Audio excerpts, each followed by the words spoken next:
हे दोस्तों नमस्कार। एक बार आप सभी का फिर से बहुत बहुत स्वागत है आप सभी का आपके अपने यूट्यूब चैनल डीए गुरुजी पर। आई होप आप लोग स्वस्थ होंगे, मस्त होंगे। तो चलिए स्टार्ट करते हैं आज के इस सेशन को।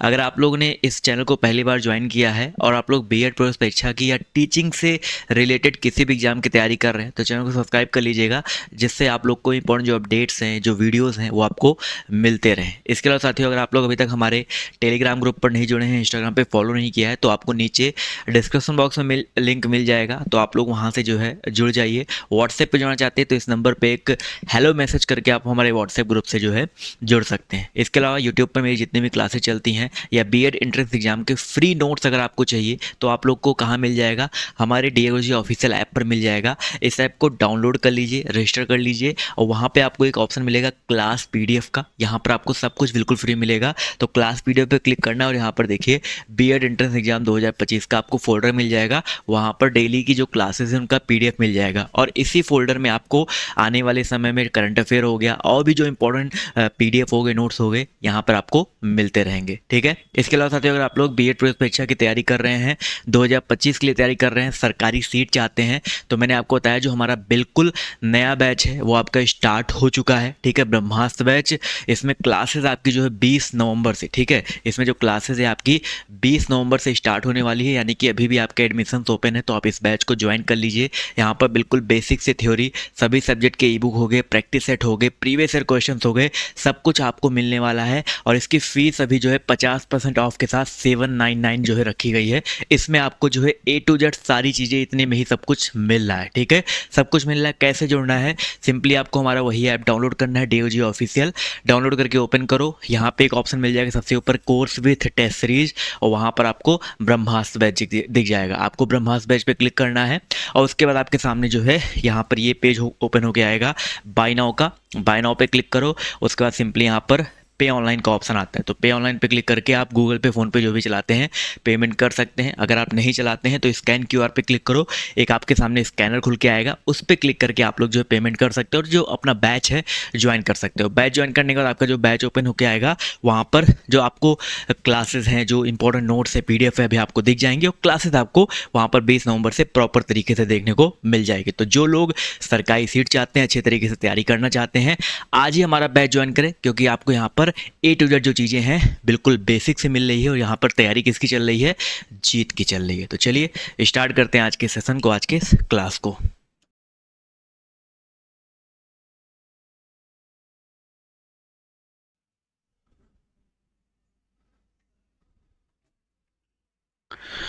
नमस्कार मेरे प्यारे दोस्तों, मैं वैभव एक बार फिर से आप सबका स्वागत करता हूं आपके अपने ऑनलाइन प्लेटफॉर्म डियर गुरुजी में। आप सबका स्वागत है। जल्दी से सारे लोग आ जाइए, फिर आज के सेशन के ब्लॉग शुरुआत करेंगे और जीके जीएस के कुछ बहुत ही महत्वपूर्ण प्रश्नों को ब्लॉक करने वाले हैं, जो कि आपके एग्जाम के लिए काफ़ी इंपॉर्टेंट हो सकते हैं। तो जितने मेरे भाई बहन जुड़ते चल रहे हैं, आप सभी लोगों से निवेदन करूंगा, सेशन को लाइक कर दिए, शेयर कर दिए, चैनल पर पहली बार होंगे तो सब्सक्राइब कर लीजिएगा। चलिए शुरू करते हैं आज की क्लास को। पहला प्रश्न आपके सामने दिख रहा होगा, सुनामी तरंगें किससे उत्पन्न होती हैं? समुद्र के नीचे, चंद्रमा के अभिकर्षण, समुद्र में ज्वार या फिर चक्रवात? चलिए जल्दी से सारे लोग आंसर करेंगे। पहला प्रश्न आपके सामने है। चलिए फटाफट से भी लोग आंसर करते चलिएगा। जितने मेरे भाई बहन जुड़ते चल रहे हैं सभी लोगों से निवेदन करूंगा, सेशन को शेयर भी कीजिएगा, है ना, सेशन को शेयर कीजिएगा ताकि बाकी साथी जो नहीं जुड़े हैं तो वो लोग भी जुड़ जाए, उन लोगों तक नोटिफिकेशन पहुंच जाए। चलिए जल्दी से जाएंगे। तो सुनामी तरंगों की अगर हम लोग बात करेंगे तो सुनामी तरंगों की जो उत्पत्ति होती है वो समुद्र के नीचे भूकंप के आने से होती है। याद रखेंगे क्या हो जाएगा, तो समुद्र के नीचे जो भूकंप आ रहे हैं तो उन भूकंपों की वजह से, अब समुद्र के नीचे भूकंप क्यों आ रहा है, कई सारे कारण हो सकते हैं। कौन कौन से कारण हो सकते हैं? एक तो ये हो सकता है कि पृथ्वी के भीतर अगर हम लोग बात करेंगे जो प्लेटों का, जो सबसे बड़ा जो कारण होता है वो होता है प्लेटों का खिसकना। ठीक है, सबसे बड़ा जो कारण होता है वो क्या होता है, वो होता है प्लेटों का खिसकना। ठीक है, आपको पता है पृथ्वी के भीतर बहुत सारी प्लेटें हैं और प्लेटें जब क्या होती हैं, प्लेटें जब खिसकती हैं या फिर प्लेटों का आपस में टकराव होता है तो उसकी वजह से क्या होता है, उसकी वजह से हलचल उत्पन्न होती है और फिर भूकंप आता है। और जब समुद्र के नीचे भूकंप आता है तो क्या होता है, तो ऊंची ऊंची लहरें उठना शुरू होती हैं, जो कि आपको भूकंप, जो ऊंची ऊंची लहरें जो आपको उठती हुई दिखाई पड़ती है वो क्या होती है, वो सुनामी का रूप लेती हैं। तो ऑप्शन संख्या क्या कर दोगे, ए आंसर कर दोगे। समुद्र के नीचे जो भूकंप आ रहे हैं वो सुनामी लहरों के कारण होते हैं। ठीक, ऑप्शन संख्या क्या कर दोगे, तो ए आंसर कर दीजिएगा। ठीक, चलिए दूसरे प्रश्न की बात करेंगे। विजयवाड़ा किस नदी के किनारे है, कावेरी, कृष्णा, महानदी या ताप्ती नदी। दूसरे प्रश्न का सभी मेरे भाई बहन आंसर करेंगे। विजयवाड़ा कौन सी नदी के किनारे है, कावेरी नदी, कृष्णा नदी, महानदी या फिर ताप्ती नदी। देखो एक एक नदी की बात कर लेते हैं। ठीक है, सबसे पहले कावेरी नदी की बात कर लेते हैं। कावेरी नदी जो है, तो कावेरी नदी जो है, तो ये क्या होती है, तो ये कहाँ से निकलती है, तो ये कर्नाटक में ब्रह्मगिरी नामक स्थान से निकलती है। ठीक है, कहाँ पर, तो कर्नाटक में अगर हम लोग बात करेंगे कहाँ से, तो ब्रह्मगिरी नामक स्थान से निकलती है कावेरी नदी। और ये जो है कावेरी नदी जो है, ये दक्षिण गंगा के रूप में जानी जाती है। दक्षिण गंगा के नाम से क्या होती है, के नाम से जानते हैं। दक्षिण गंगा के नाम से हम लोग क्या करते हैं, तो कावेरी नदी को जानते हैं। कावेरी नदी पर आपको शिव समुद्रम जलप्रपात और परियोजना देखने को मिलेगा। क्या होगा, तो शिव समुद्रम जलप्रपात और परियोजना आपको देखने को मिलेगा। ठीक है, कहां पर, कावेरी नदी पर। ठीक है मेरे भैया। अच्छा, कृष्णा नदी की अगर हम लोग बात करें, तो कृष्णा नदी कहाँ से निकलती है। अगर हम लोग कृष्णा नदी की बात कर लें, तो ये कहाँ से निकलती है, तो ये महाराष्ट्र में। ठीक है, कहाँ से, तो महाराष्ट्र में अगर हम लोग बात करेंगे कहाँ से निकल रही है, तो महाबलेश्वर से। ठीक है, कहाँ से, तो महाबलेश्वर से महाराष्ट्र में कृष्णा नदी निकल रही है। कृष्णा नदी पर क्या हो जाएगा, अलमाटी परियोजना आपको देखने को मिलेगा। कौन सी, तो अलमाटी परियोजना हो गया, नागार्जुन सागर परियोजना हो गया। ठीक है, नागार्जुन सागर परियोजना हो गया, अलमाटी परियोजना हो गया। ये सब आपको कहां पर, तो कृष्णा नदी पर देखने को मिल जाएगा। ठीक है, महानदी की अगर हम लोग बात करें, महानदी के संदर्भ में आप याद रखेंगे, महानदी पर आपको कौन सी, तो हीराकुंड परियोजना देखने को मिलती है। कौन सी, तो हीराकुंड बांध परियोजना आपको देखने को मिलेगी।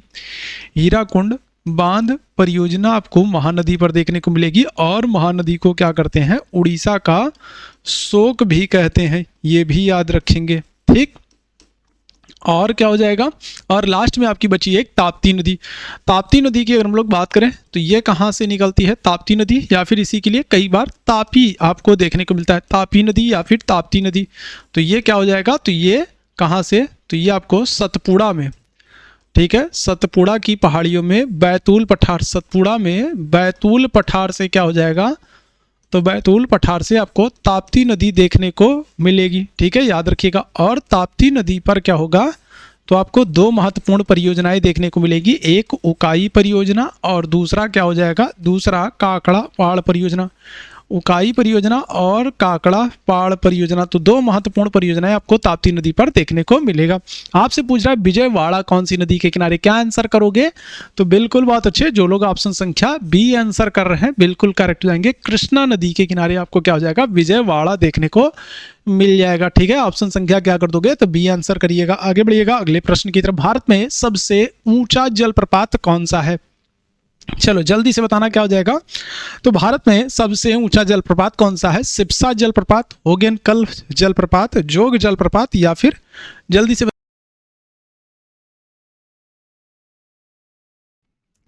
जल्दी से बताएंगे क्या हो जाएगा इस प्रश्न का आंसर। तो भारत में सबसे ऊंचा जलप्रपात कौन सा है, क्या आंसर करिएगा, तो फटाफट सभी लोग आंसर करेंगे। ऑप्शन संख्या डी हो जाएगा, जोग जलप्रपात। इसी जोग जलप्रपात को ही हम लोग क्या करते हैं, इसी को गरसोपा जलप्रपात भी कहते हैं। क्या करते हैं, तो इसी को गरसोपा जलप्रपात भी कहते हैं। इसी को क्या करते हैं, इसी को महात्मा गांधी जलप्रपात भी कहते हैं। ठीक है, याद रखिएगा क्या होगा, महात्मा गांधी जलप्रपात भी कहते हैं। ठीक है, क्या करते हैं, तो इसी को महात्मा गांधी जलप्रपात भी कहते हैं, याद रखिएगा। ठीक है, तो जोग जलप्रपात, गरसोपा जलप्रपात या महात्मा गांधी जलप्रपात जो है, तो वो क्या हो जाएगा, तो वो इसको हम लोग कहते हैं। ठीक है, याद रखेंगे। और याद रखेंगे क्या, जोग गरसोपा या महात्मा गांधी जलप्रपात की बात करेंगे तो और क्या हो जाएगा, तो ये ध्यान रखना आपको कहाँ पर, तो ये आपको कर्नाटक में, ठीक है, देखने को मिलेगा। कौन सी नदी पर, शरावती नदी पर। ठीक है, क्या होगा, तो शरावती नदी पर आपको जोग गरसोपा या महात्मा गांधी जलप्रपात देखने को मिलेगा, जो भारत का क्या होगा, जो भारत का सबसे ऊंचा क्या है, जलप्रपात है। लेकिन अगर मान लीजिए आपको जोग ऑप्शन में ना दिया हो, अगर जोग ऑप्शन में ना दिया हो तो क्या आंसर करोगे, तो याद रखिएगा, तो आपको ऑप्शन में कुचिकल देखने को मिलेगा। कौन सा जलप्रपात, कुचिकल जलप्रपात। ठीक है। कोचिकल जलप्रपात ये कौन सी नदी पर है? तो कोचिकल जलप्रपात की बात करेंगे तो ये वाराही नदी पर है। कौन सी? कोचिकल जलप्रपात जो है ये वाराही नदी पर है। और ये याद रखिएगा, ये भारत का सबसे ऊंचा क्या है? तो ये भारत का सबसे ऊंचा सीढ़ी नुमा जलप्रपात है। ठीक है, क्या हो जाएगा? तो सबसे ऊंचा क्या है? तो सीढ़ी नुमा जलप्रपात है। ये भारत का सबसे ऊंचा सीढ़ी नुमा जल प्रपात है, याद रखेंगे। क्या होगा? तो ये जो जलप्रपात है वो इस तरीके से है। ठीक है, अगर हम लोग कुचिकल जलप्रपात की बात करेंगे तो कुचिकल जलप्रपात कुछ इस तरीके से है। ठीक है, याद रखेंगे। ठीक है, सबसे ऊंचा। लेकिन अगर हम लोग यहाँ पर जोग या गरसोपा की बात करेंगे तो ये सीधा जल गिरने वाला सबसे ऊंचा जलप्रपात है, जो आपको कौन सी नदी पर? शरावती नदी पर देखने को मिल जाएगा। ऑप्शन संख्या क्या करोगे? डी आंसर करना। आगे बढ़िएगा अगले प्रश्न का। झूम क्या है? तो बताइएगा। झूम के संदर्भ में आपसे प्रश्न पूछा जा रहा है, जल्दी से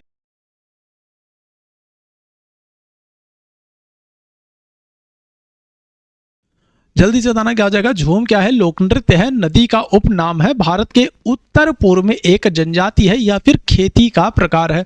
तो क्या हो जाएगा? झूम आपको पता है झूम क्या है? तो झूम एक खेती का, कृषि का प्रकार है, पहाड़ी लोगों के द्वारा किया जाता है। झूम खेती में क्या होता है? ये जो पहाड़ी क्षेत्र में जो जनजाति लोग होते हैं वो क्या करते हैं? तो वो एक स्थान पर निवास करते हैं, वहाँ पर जंगल पेड़ों को काट करके क्या कर देंगे? मैदान को, भूमि को साफ कर देंगे, वहाँ पर रहेंगे, अपना खेती वेती करेंगे कुछ समय तक, और उसके बाद क्या होगा? उसके बाद आगे बढ़ जाएंगे, दूसरी जगह पर जाएंगे, वहाँ पर फिर पेड़ों वेड़ों को काट करके साफ करके फिर वहाँ पर खेती वेती करेंगे, और फिर क्या हो जाएंगे? आगे बढ़ जाएंगे। तो इस तरीके से क्या हो रहा है? तो ये एक जगह से दूसरी जगह पलायन कर रहे हैं। तो ये क्या है? तो ये एक खेती का प्रकार है। झूम एक खेती है। ऑप्शन संख्या क्या करोगे? तो डी आंसर कर दीजिएगा। ठीक, आगे बढ़ेंगे अगले प्रश्न की तरफ। काजीरंगा राष्ट्रीय उद्यान किसके लिए प्रसिद्ध है? तो गैंडों के लिए प्रसिद्ध है, बाघ के लिए प्रसिद्ध है, शेर के लिए प्रसिद्ध है, या फिर मगरमच्छ के लिए प्रसिद्ध है? काजीरंगा बताओ, आपके एग्जाम में कई बार पूछा गया। काजीरंगा एक तो पूछा जाता है, एक तो आपसे काजीरंगा पूछा जाता है, और आपसे क्या पूछा जाता है? एक तो काजीरंगा पूछा जाता है और एक आपसे मानस पूछा जाता है। ठीक है, काजीरंगा और मानस आपसे पूछा जाता है। ये दो महत्वपूर्ण हैं। ये दोनों आपको कहां पर? तो असम में देखने को मिलेंगे। और ये किसके लिए प्रसिद्ध है? तो याद रखिएगा, ये एक सींग वाले गैंडों के लिए प्रसिद्ध है। किसके लिए? तो एक सींग वाले, क्या होगा? एक सींग वाले गैंडे के लिए, गैंडों के लिए क्या है? एक सींग वाले गैंडों के लिए क्या है? तो प्रसिद्ध हैं। ठीक है, याद रखेंगे। क्या होगा? तो अगर हम लोग काजीरंगा मानस की बात करेंगे तो ये क्या हो जाएगा? तो एक सींग वाले गैंडों के लिए क्या है? प्रसिद्ध है। ऑप्शन संख्या क्या करोगे? ए आंसर कर दोगे। कहां पर? असम में देखने को मिलेगा। अच्छा, असम से प्रश्न बहुत बनते हैं। एक तो ये काजीरंगा मानस बन गया, दूसरा अगर हम लोग बात करें तो आपको माजुली द्वीप, माजुली जो है, माजुली नदी द्वीप, तो ये भी आपको कहां पर? तो ये भी आपको असम में देखने को मिलेगा। माजुली नदी द्वीप क्या है? तो ये सबसे बड़ा नदी द्वीप है। ठीक है, क्या हो जाएगा? माजुली नदी द्वीप की बात करेंगे, ये क्या हो जाएगा? तो सबसे बड़ा नदी द्वीप है। ठीक है, कौन सा? माजुली नदी द्वीप। कहां पर? तो ये भी आपको असम में देखने को मिलेगा। और इसका निर्माण कौन कर रहा है? तो इसका निर्माण ब्रह्मपुत्र नदी कर रही है। ठीक है, कौन सी? तो ब्रह्मपुत्र नदी जो है, तो ये माजुली नदी द्वीप का निर्माण कर रही है, जो कि सबसे बड़ा नदी द्वीप है, जो कि आपको कहां पर? असम में देखने को मिलेगा। तो एक तो काजीरंगा मानस याद रखिएगा, दूसरा माजुली द्वीप याद रखेंगे। ठीक, शेरों के लिए अगर हम लोग बात करेंगे तो शेरों के लिए आप क्या करोगे? तो गिर नेशनल पार्क याद रखना। ठीक है, क्या हो जाएगा? गिर नेशनल पार्क आप याद रखना। और ये आपको कहां पर? तो ये आपको गुजरात में देखने को मिलेगा, याद रखिएगा। जैसे काजीरंगा और मानस एक सींग वाले गैंडों के लिए प्रसिद्ध है, वैसे गिर नेशनल पार्क जो गुजरात का है वो एशियाई शेरों के लिए प्रसिद्ध है, याद रखेंगे। ठीक, यहाँ पर क्या हो जाएगा? ऑप्शन संख्या ए आंसर कर दीजिएगा। आगे बढ़िएगा अगले प्रश्न की तरफ। मानसरोवर झील कहाँ पर स्थित है? नेपाल में, चीन में, तिब्बत में, भूटान में? मानसरोवर झील कहाँ पर स्थित है, ये आपसे पूछा जा रहा है। क्या आंसर करिएगा? नेपाल में, चीन में, तिब्बत में, या फिर भूटान में? अगर हम लोग भारत की बात करें, ठीक है, अगर हम लोग, ठीक है, अपने क्या कर लें, इससे प्यारे भारत की बात कर लें, तो यहाँ पर आपको क्या होगा? मानसरोवर झील देखने को मिलेगी। और ये क्षेत्र आपको कहाँ पर देखने को मिलेगा? क्या आंसर कर दोगे? तो ये क्षेत्र आपको देखने को मिलेगा कहाँ पर? ऑप्शन संख्या सी कर दोगे, तिब्बत में। ठीक है, कहाँ पर? मानसरोवर झील आपको कहाँ पर? तो मानसरोवर झील आपको तिब्बत में देखने को मिलेगी। और यहीं से मानसरोवर झील से अगर हम लोग बात करेंगे तो ये कहाँ पर? तो ये ट्रांस हिमालय वाले क्षेत्र में आता है। ठीक है, जो ये मानसरोवर झील है, तो ये आपको कहाँ पर, तो ये आपको ट्रांस हिमालय वाले क्षेत्र में देखने को मिलेगा। और 3 नदियां हैं जिनका उद्गम भारत के बाहर से होगा। कौन कौन सी नदी है, तो एक तो सिंधु नदी है, इसके अलावा अगर हम लोग बात करें सतलज नदी है और ब्रह्मपुत्रा नदी है। ठीक है, क्या हो जाएगा, तो ये 3 नदियां हैं जिनका उद्गम क्या हो रहा है, भारत के बाहर से हो रहा है। ट्रांस हिमालय से 3 नदियों का उद्गम हो रहा है, सिंधु नदी, सतलज नदी और ब्रह्मपुत्रा नदी। ठीक है, मानसरोवर झील आपको कहाँ पर, तिब्बत में देखने को मिलेगी। ठीक, और क्या याद रखना है आपको, सतलज नदी के संदर्भ में आपको याद रखना है कि जो सतलज नदी है ये क्या हो रही है, तो ये सिपकिला दर्रे से भारत में प्रवेश कर रही है। किस दर्रे से, सिपकिला दर्रे से। किस दर्रे से, तो सिपकिला दर्रे से क्या हो रहा है, भारत में प्रवेश कर रही है। ठीक है, क्या हो रहा है, तो सिपकिला दर्रे से भारत में क्या हो रहा है, तो सिपकिला दर्रे से भारत में प्रवेश कर रही है। याद रखेंगे क्या हो रहा है, सिपकिला दर्रे से भारत में प्रवेश कर रही है कौन सी, सतलज नदी। याद रखिएगा। ठीक मेरे भैया, तो यहाँ पर क्या हो जाएगा, ऑप्शन संख्या सी आंसर करिएगा, तिब्बत कर दीजिएगा। ठीक, आगे बढ़ेंगे अगले प्रश्न की तरफ। सामूहिक खपत से क्या मतलब है, ये प्रश्न तो बहुत बार रिपीट हो चुका है, क्योंकि आपके एग्जाम में प्रश्न पूछा गया है, इसलिए बार बार ऐसे प्रश्न आपके सामने आपको देखने को मिल जाते हैं, बार बार रिपीट होते रहते हैं। तो सामूहिक खपत का मतलब किससे, घरेलू खपत से। ऑप्शन संख्या क्या कर दोगे, ए आंसर कर दोगे, किससे, घरेलू खपत से होता है। ठीक, आगे बढ़िएगा। निम्नलिखित में से कौन सा जोड़ा संयुक्त आपूर्ति का अच्छा उदाहरण है, बताइएगा। क्या हो जाएगा, चाय और कॉफी होगा, कलम और स्याही होगा, टूथ ब्रश और पेस्ट होगा, ऊन और मांस होगा। जल्दी से बताइएगा क्या हो जाएगा, तो कौन सा जोड़ा संयुक्त आपूर्ति का अच्छा उदाहरण है। क्या आंसर कर देंगे, चलिए जल्दी से सारे मेरे भाई आंसर करना। क्या हो जाएगा, तो संयुक्त आपूर्ति की बात करेंगे तो सबसे अच्छा जो उदाहरण हो जाएगा वो हो जाएगा चाय और कॉफी का हो जाएगा। क्या हो जाएगा, तो ऑप्शन संख्या क्या कर दोगे, ए आंसर कर दोगे। क्या कर दोगे, तो चाय और कॉफी का कर दोगे। ठीक, आगे बढ़िएगा अगले प्रश्न की तरफ। पूंजीवादी अर्थव्यवस्था की मुख्य विशेषता क्या होती है, बताइएगा। पूंजीवादी अर्थव्यवस्था, देखो एक अगर हम लोग बात करें, एक होती है पूंजीवादी अर्थव्यवस्था, ठीक है, एक होती है पूंजीवादी अर्थव्यवस्था और दूसरी क्या होती है, दूसरी होती है समाजवादी अर्थव्यवस्था। क्या होती है, समाजवादी। समाजवादी अर्थव्यवस्था की अगर हम लोग बात करेंगे तो इसमें क्या होता है, इसमें समाज प्रधान होता है। ठीक है, क्या होता है, इसमें समाज प्रधान होता है। जबकि पूंजीवादी व्यवस्था में अगर हम लोग बात करेंगे तो कौन, तो पूंजी प्रधान होता है। ठीक है, क्या होता है, प्रधान कौन होगा, पूंजी। और पूंजी का मतलब कैसे है, पैसे। जैसे आप कोई काम करने आते हो ना, तो लोग पूछते हैं पूंजी कितना लगाएंगे, आपके पास पूंजी कितना है, पूंजी मतलब पैसा। ठीक है, तो याद रखिएगा। तो पूंजीवादी अर्थव्यवस्था में प्रधान कौन है, तो आप आंसर कर दोगे किसको, पूंजी को। तो बताइएगा क्या हो जाएगा, प्रशासनिक मूल्यों को, सार्वजनिक स्वामित्व को, नियोजित अर्थव्यवस्था को या फिर निजी। और पूंजीवादी अर्थव्यवस्था में अगर पैसे की बात हो रही है तो पैसा किस क्षेत्र में अधिक होगा, तो आप आंसर करोगे निजी स्वामित्व। याद रखिएगा कहाँ पर, जहां पर प्राइवेट सेक्टर होगा, निजी स्वामित्व वाला जो क्षेत्र होगा वहीं पर क्या होगा, पूंजी अधिक होगी। तो यही क्या होगा, तो यही पूंजीवादी अर्थव्यवस्था में आएगा। याद रखिएगा क्या हो जाएगा, निजी स्वामित्व आपको देखने को मिलेगा पूंजीवादी अर्थव्यवस्था में। ठीक है, चलिए आगे बढ़िएगा।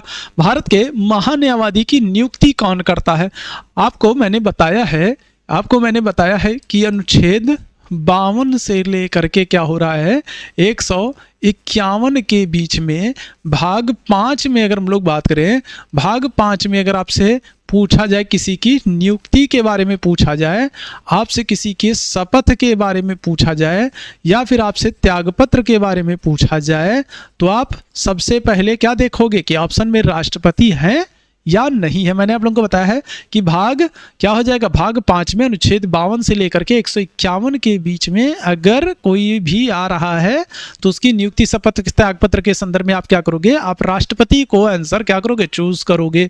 महान्यायवादी की बात करें, महान्यायवादी किस अनुच्छेद में है, तो आप आंसर कर दोगे आर्टिकल 76 में है। ठीक है, कहां पर है, अनुच्छेद 76 में महान्यायवादी है। तो महान्यायवादी की अब नियुक्ति कौन करेगा, आप लोग बता ले जाओगे क्या होगा, तो अनुच्छेद 52 से 151 के बीच में आ रहा है ना 76, तो नियुक्ति कौन करेगा, राष्ट्रपति करेंगे। याद रखेंगे, जो महान्यायवादी होता है इसी को हम लोग क्या करते हैं, अटॉर्नी जनरल भी कहते हैं। क्या करते हैं, अटॉर्नी जनरल भी कहते हैं। याद रखेंगे किस अनुच्छेद के तहत इनका प्रावधान है, तो अनुच्छेद 76 के तहत इनका प्रावधान है। ठीक है, याद रखिएगा अनुच्छेद 76 में क्या किया गया है, तो प्रावधान किया गया है। और इनकी नियुक्ति, शपथ और त्यागपत्र, नियुक्ति, शपथ और त्यागपत्र, ये तीनों काम कौन करता है? तो इनकी नियुक्ति, शपथ और त्यागपत्र, ये तीनों काम कौन करेगा? तो आप आंसर करोगे राष्ट्रपति करता है। कौन करेगा? तो नियुक्ति, शपथ और त्यागपत्र राष्ट्रपति करता है, याद रखेंगे। ठीक है। और एक बात याद रखेंगे जो इनसे बहुत पूछा जाता है कि जो महान्यायवादी होता है ये भारत का क्या होता है? भारत का सर्वोच्च क्या होता है? विधिक अधिकारी होता है। याद रखिएगा, महान्यायवादी जो होता है वो भारत सरकार का सर्वोच्च विधिक या कानूनी अधिकारी होता है। और एक चीज आपको याद रखना है इनके कार्यकाल के संदर्भ में, अगर आपसे पूछ ले कि इनका कार्यकाल कितना होता है तो आप हमेशा आंसर करना राष्ट्रपति के प्रसाद पर्यंत। क्या होता है? राष्ट्रपति के प्रसाद पर्यंत। ठीक है, क्या होता है? तो राष्ट्रपति के प्रसाद पर्यंत क्या होता है? राष्ट्रपति के प्रसाद पर्यंत जो है वो महान्यायवादी का कार्यकाल होता है, याद रखेंगे। ठीक, तो बहुत ही महत्वपूर्ण चीज है, यहां से प्रश्न आपके एग्जाम में बनता ही बनता है। ठीक है, आगे बढ़िएगा। सर्वोच्च न्यायालय के द्वारा शिक्षा के निःशुल्क अधिकार को किस अधिकारों के अंतर्गत रखा गया है? सबसे पहले तो पता होना चाहिए कि शिक्षा का जो निःशुल्क अधिकार है वो किस अनुच्छेद में है, आपको ये पता होना चाहिए। देखो, शिक्षा के अगर हम लोग निःशुल्क अधिकार की बात करें तो किस अनुच्छेद, किस संशोधन? तो 86वां संशोधन है। 86वां संशोधन 2002 है। और इस संशोधन के द्वारा क्या हो रहा है? 6 से 14 वर्ष के जो बच्चे हैं, 6 से 14 वर्ष के बच्चों के लिए, ठीक है, क्या हो रहा है? 6 से 14 वर्ष के बच्चों के लिए अगर हम लोग बात करेंगे क्या हो रहा है? तो निःशुल्क अनिवार्य शिक्षा की बात हो रही है। ठीक है, क्या हो रहा है? 6 से 14 वर्ष के बच्चों के लिए निःशुल्क अनिवार्य शिक्षा की बात हो रही है। किस संशोधन के द्वारा? 86वें संशोधन 2002 के द्वारा। किस अनुच्छेद में व्यवस्था की गई है? तो आप आंसर करोगे अनुच्छेद 21 का में। ठीक है, किस अनुच्छेद में? तो आप आंसर करोगे अनुच्छेद 21 का में। 86वें संशोधन 2002 के द्वारा 6 से 14 वर्ष के बच्चों के लिए निःशुल्क एवं अनिवार्य शिक्षा की प्राप्त हो रही है। ठीक है, और ये किसके अंतर्गत आएगा? तो देखो, शोषण के विरुद्ध अधिकार अगर हम लोग बात करें तो शोषण के विरुद्ध अधिकार जो है वो आपको 23 और 24 में देखने को मिल जाएगा। ठीक है, अगर हम लोग क्या कर लें, हाँ वही रवि के पास है। अगर यहां पर अगर हम लोग बात करें विचार व्यक्त करने की स्वतंत्रता की बात करें तो विचार व्यक्त करने की स्वतंत्रता आपको कहां पर देखने को मिलेगी? अनुच्छेद 19 में देखने को मिलेगा। क्या जाएगा? अनुच्छेद 19 के तहत विचार व्यक्त करने की स्वतंत्रता। शिक्षा और संस्कृति का अधिकार आपको कहां पर देखने को मिलेगा? तो ये आपको अनुच्छेद 29 और 30 में आपको शिक्षा और संस्कृति का अधिकार। तो क्या हो जाएगा? तो अनुच्छेद 21 का जो है ये जीवन के अधिकार के अंतर्गत आएगा। जीवन का अधिकार जो है ये किस अनुच्छेद में है? तो ये अनुच्छेद 21 में है। ठीक है, कहां पर है? तो जीवन का जो अधिकार है ये अनुच्छेद 21 में है। हाँ, हो जाएगा, लगा लेंगे। ठीक है, ठीक ठीक, नहीं अभी पहला ही है। ठीक है, तो जीवन के अधिकार की अगर हम लोग बात करेंगे तो जीवन का अधिकार अनुच्छेद 21, जीवन का अधिकार जो है वो अनुच्छेद 21 के अंतर्गत आएगा। और 21 में ही आपको क्या हो जाएगा? अनुच्छेद 21 का में शिक्षा के अधिकार की बात आपको देखने को। ठीक ठीक ठीक है, और एक बात याद रखेंगे, क्या हो जाएगा? जो शिक्षा है तो शिक्षा के संदर्भ में याद रखेंगे कि शिक्षा को 42वें संशोधन, ठीक है, 42वें संशोधन 1976 से क्या कर दिया गया? तो 1976 से समवर्ती सूची का विषय बना दिया गया। ठीक है, क्या कर दिया गया? शिक्षा को समवर्ती सूची का जो है विषय बना दिया गया। किस संशोधन से? 42वें संशोधन 1976 से। ठीक, और एक बात याद रखिएगा, जब शिक्षा की ही बात आई है तो ये भी आप याद रखेंगे कि सर्व शिक्षा अभियान की शुरुआत कब हुई? सर्व शिक्षा अभियान की बात कब की गई? तो क्या कहोगे? तो आप कहोगे 2001 से सर्व शिक्षा अभियान की। और अगर आपसे पूछा जाए राइट टू एजुकेशन, शिक्षा का अधिकार लागू कब से हुआ, अगर आपसे ये पूछा जाए, ठीक है, अगर आपसे ये पूछा जाए कि शिक्षा का अधिकार अधिनियम आरटीई लागू कब से हुआ, तो आप क्या कहोगे, तो आप कहोगे 1 अप्रैल 2010 से। ठीक है, कब से, 1 अप्रैल 2010 से क्या हो रहा है, तो शिक्षा का अधिकार अधिनियम राइट टू एजुकेशन लागू हो रहा है। ये सब याद रखिएगा, आपके लिए बहुत महत्वपूर्ण है। आगे बढ़ेंगे। भारत का उपराष्ट्रपति निर्वाचित होने के लिए उम्मीदवार की कितनी आयु निर्धारित की गई है, बताइएगा। उपराष्ट्रपति अगर बनना है तो उपराष्ट्रपति, वाइस प्रेसिडेंट अगर हम लोग बात करेंगे तो बताओ उपराष्ट्रपति। अच्छा, उपराष्ट्रपति के संदर्भ में कुछ और चीजों की हम लोग बात कर लेते हैं। उपराष्ट्रपति का जो पद है, तो ये हमने कहां से लिया है, तो पद हमने ले लिया है अमेरिका से ले लिया है।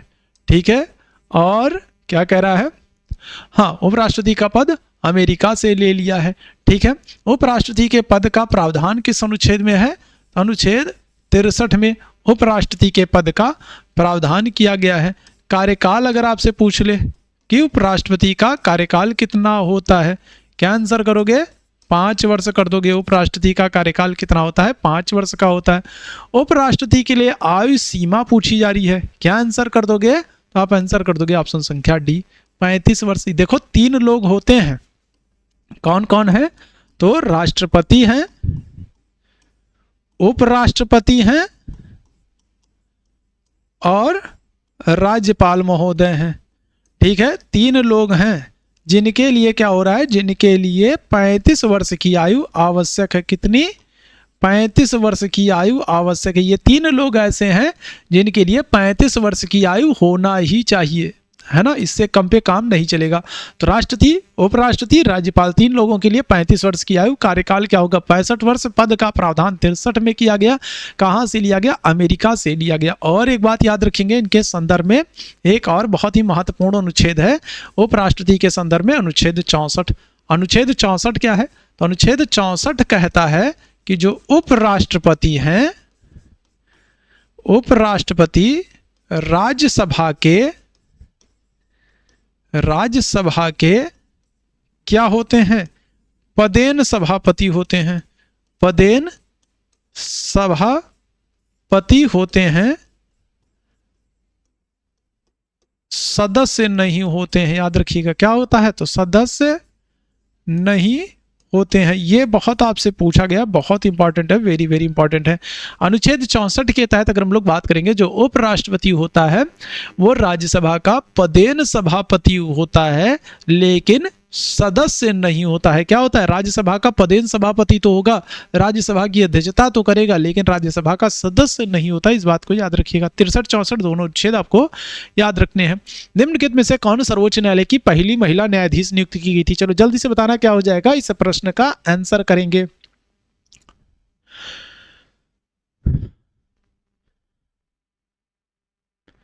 चलो जल्दी से बताना क्या हो जाएगा इस प्रश्न का आंसर, जल्दी से बताइएगा क्या हो जाएगा इस प्रश्न का आंसर, बताइएगा फटाफट, क्या आंसर कर दोगे आप लोग। चलो जल्दी से बताना क्या हो जाएगा इस प्रश्न का आंसर।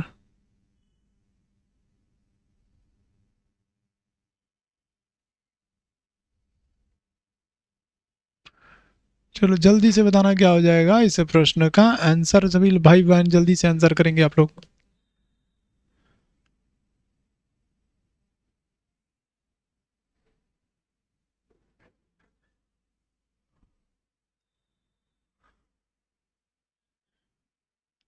चलो जल्दी से बताना क्या हो जाएगा। तो क्या कह रहा है, तो भारत में सर्वोच्च न्यायालय की पहली महिला न्यायाधीश, बहुत बार आप लोगों को यह प्रश्न कराया है, सुप्रीम कोर्ट की बात कर रहा है। सुप्रीम कोर्ट से भी प्रश्न आपके एग्जाम में पूछे गए हैं। ठीक है, सुप्रीम कोर्ट की अगर हम लोग बात करें तो यहां से भी प्रश्न पूछे गए हैं। सुप्रीम कोर्ट की स्थापना कब हो रही है, तो आप आंसर कर दोगे 28 जनवरी 1950 को। ठीक है, क्या हो रहा है, 28 जनवरी 1950 को सर्वोच्च न्यायालय की स्थापना हो रही है। जब स्थापना हुई थी तब एक मुख्य न्यायाधीश और 7 अन्य न्यायाधीश थे। अभी वर्तमान स्थिति क्या है, वर्तमान स्थिति की बात करेंगे तो एक मुख्य न्यायाधीश और 33 अन्य न्यायाधीश हैं। ठीक है, क्या हो रहे हैं, तो एक मुख्य न्यायाधीश और 33 अन्य न्यायाधीश हैं। कार्यकाल क्या होता है न्यायाधीशों का, तो आप आंसर क्या करोगे, आप कहोगे 65 वर्ष की आयु तक। किसका, 65 वर्ष की आयु तक। ठीक है, क्या हो जाएगा, तो 65 वर्ष की आयु तक क्या होता है, कार्यकाल होता है 65 वर्ष की आयु तक। ठीक है, सर्वोच्च न्यायालय के न्यायाधीश। और प्रावधान किस अनुच्छेद में है सर्वोच्च न्यायालय के न्यायाधीशों का? तो अनुच्छेद 124 में प्रावधान है। सर्वोच्च न्यायालय के न्यायाधीशों की बात करेंगे तो प्रावधान किस अनुच्छेद में है? 124 में है। और सर्वोच्च न्यायालय के न्यायाधीशों की नियुक्ति, शपथ और त्यागपत्र, तो ये सभी काम कौन करता है? तो नियुक्ति, शपथ, त्यागपत्र सारे काम राष्ट्रपति करता है। याद रखिएगा, सर्वोच्च न्यायालय के न्यायाधीशों की नियुक्ति राष्ट्रपति, सर्वोच्च न्यायालय के न्यायाधीशों का शपथ राष्ट्रपति, सर्वोच्च न्यायालय के न्यायाधीशों का त्यागपत्र राष्ट्रपति। ठीक, सर्वोच्च न्यायालय की पहली महिला न्यायाधीश अगर आपसे पूछा जाएगा तो आप आंसर क्या कर दोगे? तो आप आंसर कर दोगे फातिमा बीबी कर दोगे। अगर यही बात हाई कोर्ट में पूछा जाता तो हाई कोर्ट में पहली महिला न्यायाधीश कौन है? लीला सेठ है। अगर आपसे पूछा जाए पहली महिला न्यायाधीश, ये मत पूछे, आपसे ये पूछबे ना करे, आपसे ये ना पूछे सर्वोच्च न्यायालय में, उच्च न्यायालय में, सिर्फ आपसे इतना पूछे कि भारत में पहली महिला न्यायाधीश कौन थी? पहली महिला न्यायाधीश तो याद रखेंगे कौन थी? अन्ना चांडी थी। ये जिला न्यायालय में थी, याद रखिएगा। पहली क्या हो जाएंगी? तो पहली महिला न्यायाधीश अगर आपसे पूछा जाए तो पहली महिला न्यायाधीश आप कहोगे किसको? अन्ना चांडी को कर दोगे। ठीक है, याद रखेंगे। लेकिन आपसे पहली जो है उच्च न्यायालय में, हाई कोर्ट में पहली न्यायाधीश पूछ ले महिला न्यायाधीश तो लीला सेठ। सुप्रीम कोर्ट में आपसे पूछा जाए तो क्या करोगे? तो फातिमा बीबी को कर दोगे। इनका निधन हो गया, केरल राज्य से बिलोंग करती थी। प्रश्न आपसे बन सकता है। ठीक, आगे बढ़िएगा। राज्य की कार्यपालिका शक्ति किसमें निहित होती है? राज्य की कार्यपालिका शक्ति किसमें निहित होती है? मुख्यमंत्री, राष्ट्रपति, राज्यपाल, मंत्रिपरिषद। बताइएगा, राज्य के संदर्भ में आपसे प्रश्न पूछ रहा है।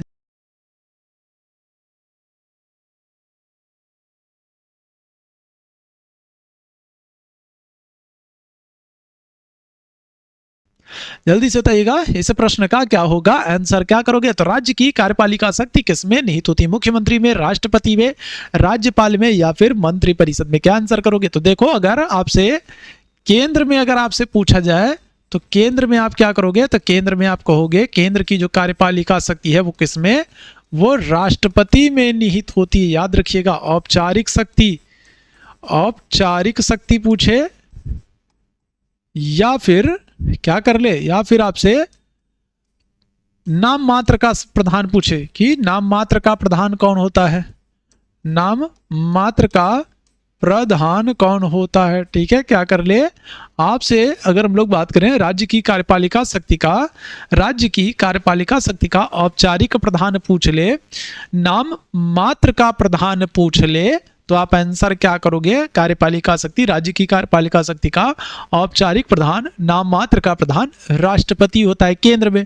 इसी तरीके से राज्य की कार्यपालिका शक्ति आपसे पूछा जाए या फिर राज्य की कार्यपालिका शक्ति का औपचारिक प्रधान पूछे, राज्य की कार्यपालिका शक्ति का औपचारिक प्रधान पूछे, या फिर आपसे क्या कर ले, या फिर आपसे नाम मात्र का प्रधान पूछे, क्या कर ले? आपसे नाम मात्र का प्रधान पूछ ले, तो आप आंसर क्या कर दोगे? तो आप आंसर कर दोगे किसको? राज्यपाल को कर दोगे। किसको कर दोगे? तो राज्यपाल को कर दोगे। याद रखेंगे किसको?